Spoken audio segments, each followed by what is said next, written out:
আজকের ফোরটা কি পেঁয়াজের কুসা নতুবা রসুনের কুসা সেও আর ফালাইতে নাই যারা গার্ডেন লাভার যদি ভিডিও পুরা দেখতে পারেন। আমি আগে নিজেও জানতাম না, জানার ফোরটা কি যখনও গার্ডেন সিজন হয় আমি আমার পেঁয়াজের কুসা রসুনের কুসা ফালাই না, দেখো আমি কিতা করি।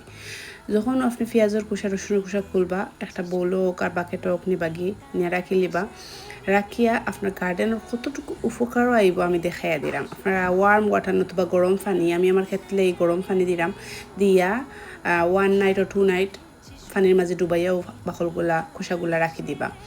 আমরা যে টমেটো ফিড কিনি গাছের ফ্রুটে পটাশিয়াম ফসফরাস দেওয়ার লাগি, ওগুলা ন্যাচারালি আমরা পাইমু ও অনিয়ন পিল থেকে। দেখো গুগলে খর, এগুলো আমার কথা নাই।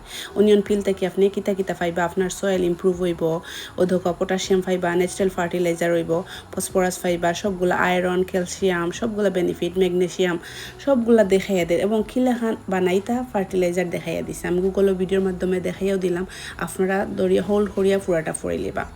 এরপরে ওভারনাইট রাখা পরে আমি ও দহকা পানি আমার বলতাকি রেডি করিয়া আমার ওয়াটার অরিয়ত লইলাম, বাকেটও লইয়া ও দহকা 1 পোর্শন পানির মাঝে 1 কাপ পানির মাঝে আপনার ফার্টিলাইজারের মাঝে 10 কাপ পানি এড করবা।